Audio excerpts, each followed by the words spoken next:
Alright, let's find out what's going on with counterparts, what's being mirrored, what's needing to be healed and transmuted. Personally, I have absolutely no idea what is currently going on in my journey right now. I feel like I've been on an energy blockout for like a couple of days now, and things have just felt really freaking weird. For a few days, I was very concerned and worried, and then the past few days, it was like quiet. It's just been fucking weird, man. I don't trust it. That's my thing. It's like, I don't trust this energy. So we'll see what's coming up. Who freaking knows right now? I don't know. Alright, I'm gonna start with some messages. I have absolutely no idea what deck this is. They all got mixed up, and there could be quite literally anything in here. First one coming out. I need to tell you how and why I love you.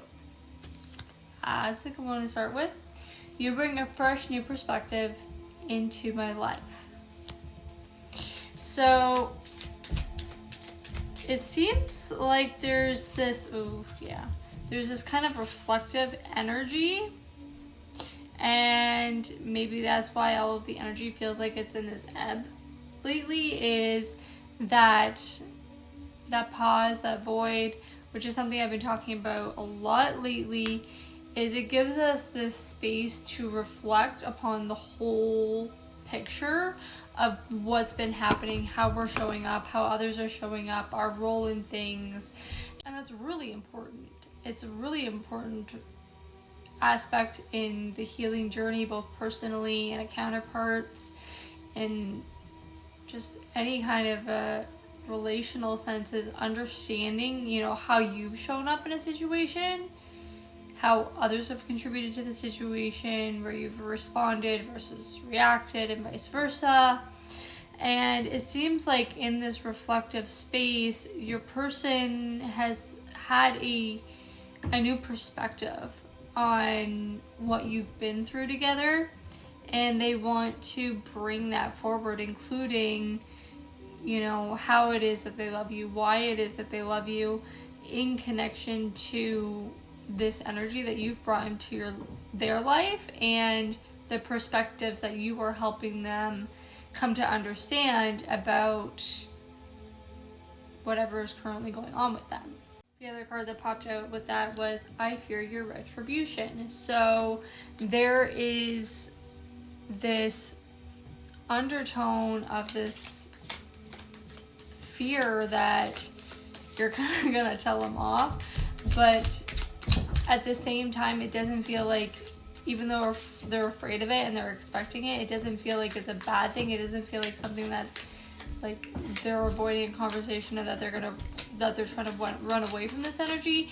It feels much more like they know they've got it coming to them, and they're trying to brace themselves and prepare themselves for it emotionally, so that they can be solid within themselves to come forward and be present and have those tough conversations, and to, be told what's up and actually take it, kind of a thing, to own up and have that accountability.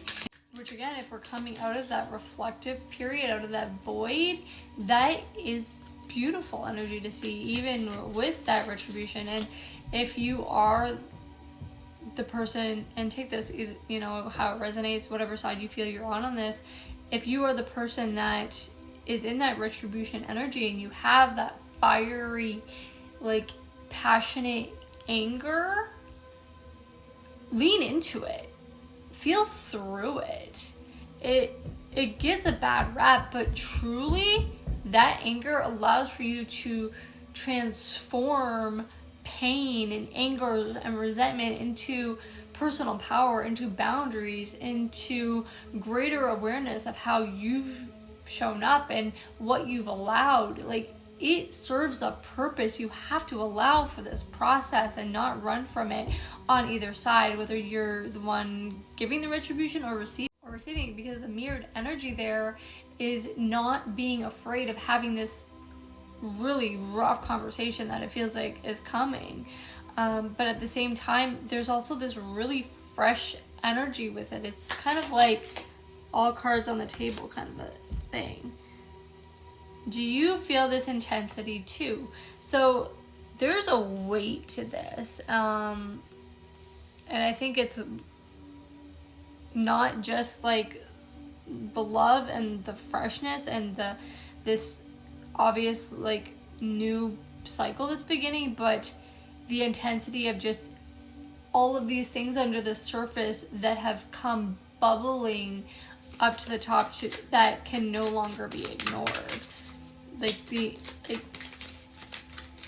And again, the intensity doesn't feel like this running away from it energy right now. It feels much more like this is big, like this has bigger implications, and really seeing how your actions affect other people. And like I said the other day, when I was like having those moments where I've had to have this self-forgiveness over how I wish I would have shown up for my twin flame, and how I feel like I've kind of failed them or myself. Like, it's been really hard to sit in that energy the past few days, and I'm really glad I shared that. I might put it on my profile because it's a really good message.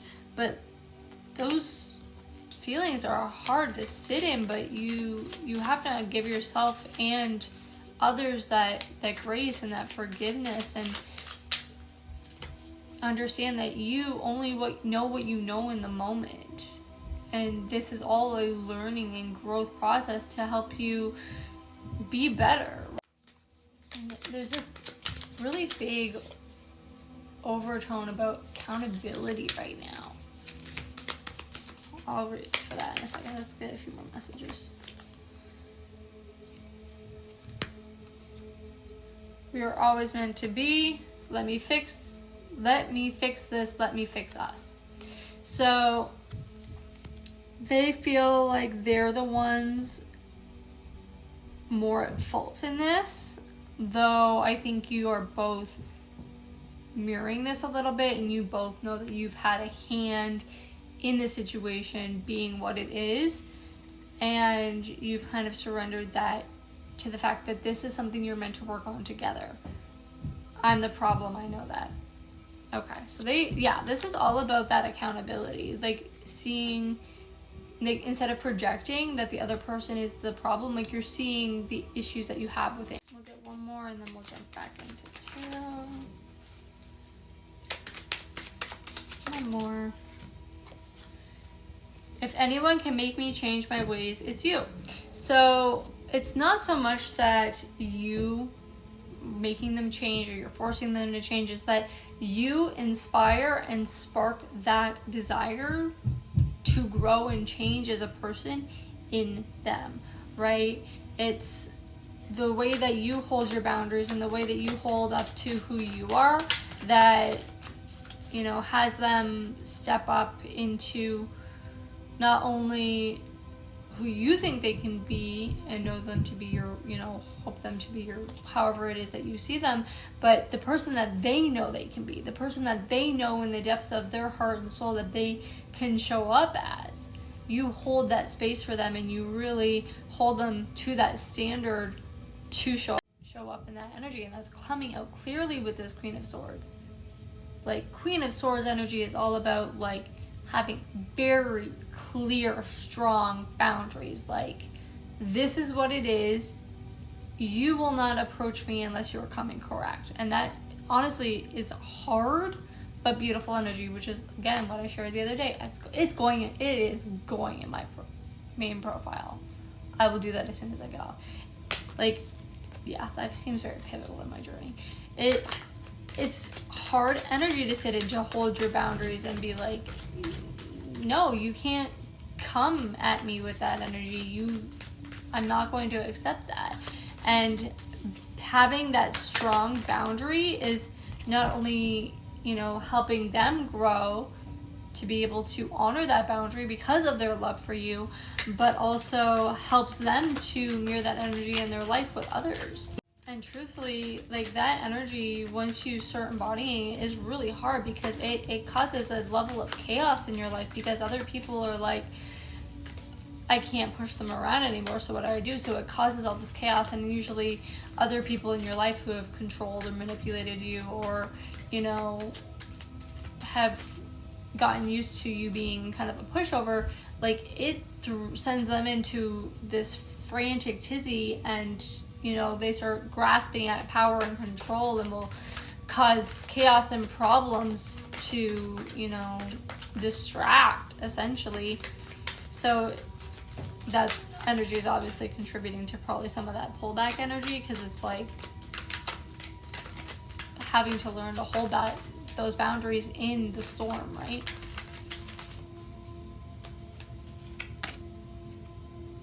Five of Swords, yeah, conflict. It is bringing so much conflict, and their energy is probably being allocated to that self-protection, self-preservation, now that they're coming into that sense of personal power that you've inspired them to have, and they're having to, you know, defend themselves in every other area of life, and, you know, not just make this change, but to hold fast in it in the face of that adversity, in the face of shadow, and, you know, not give into those cycles and people and karmic connections and situations and self-sabotage and addictions. Like, that's a lot. That's a lot of energy to move through. Tell me more. That's a lot. True love, true. Your love inspires them. They really see you as their partner, their, you know, it's us against the world type energy here with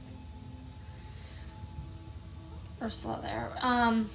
In this,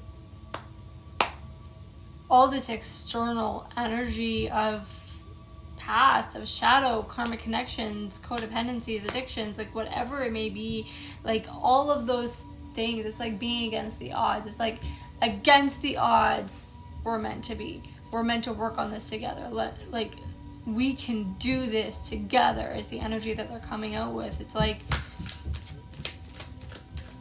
this new perspective that, let's find out. What's this new perspective?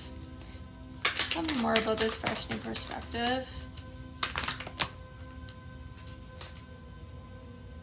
Three of Wands. They see you as the person that they can really co-create with, that they can literally manifest anything into reality with. They see you as the person with the power and the skills and the know-how to kind of match and meet them where they fall short, and vice versa.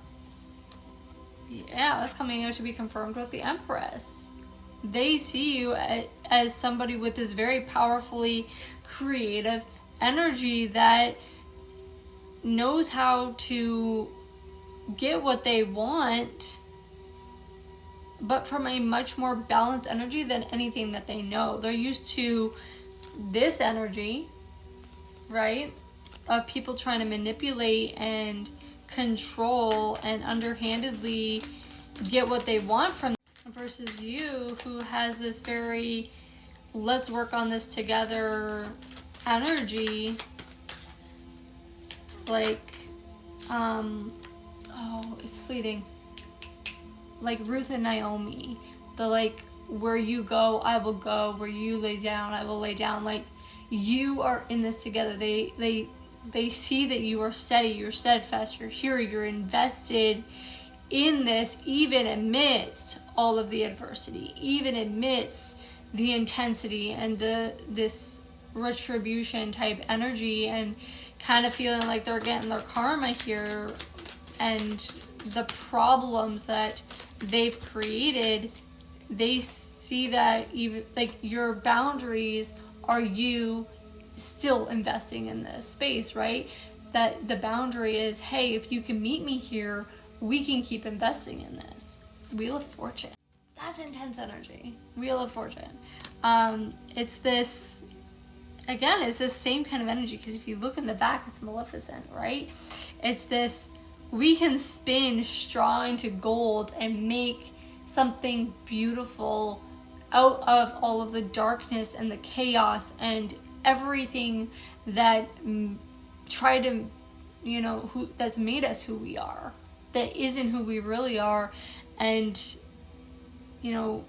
taking all of those shadows and alchemizing them into gold, they see that as your co-creative manifested energy.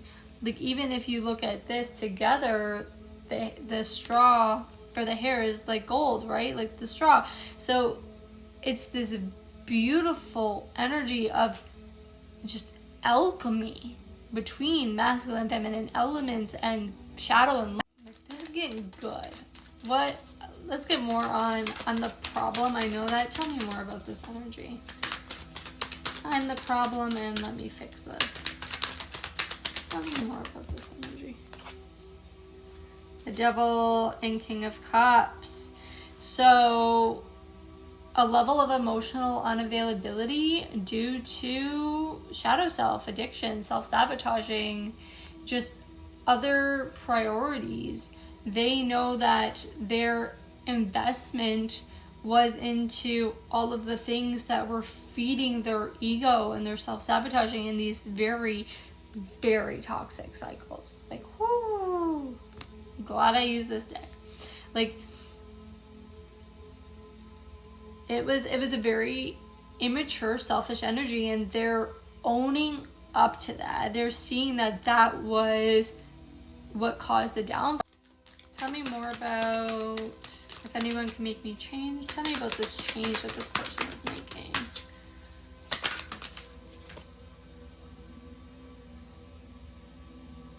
Seven of Swords.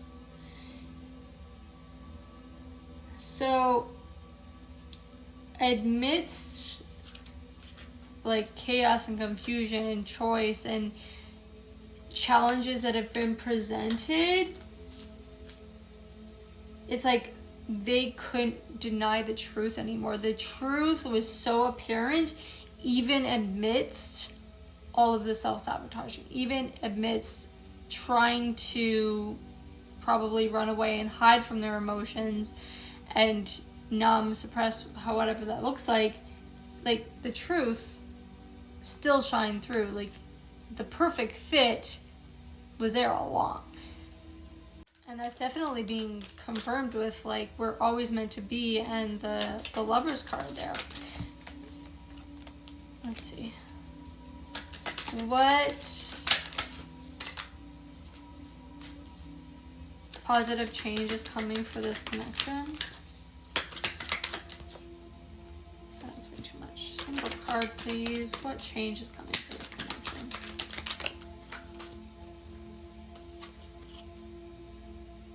Queen of Cups and Nine of Coins.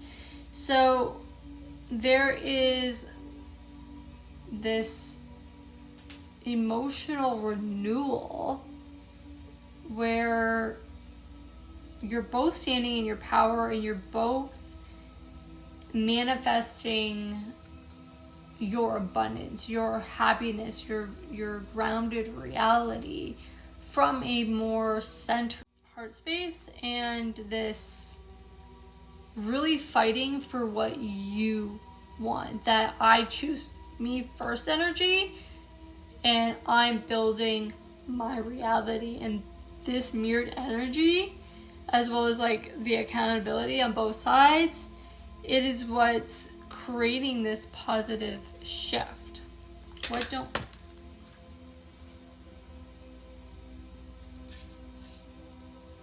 Okay. So what we don't see from the situation, they don't even let me talk. King of Swords, Ace of Wands, and Strength.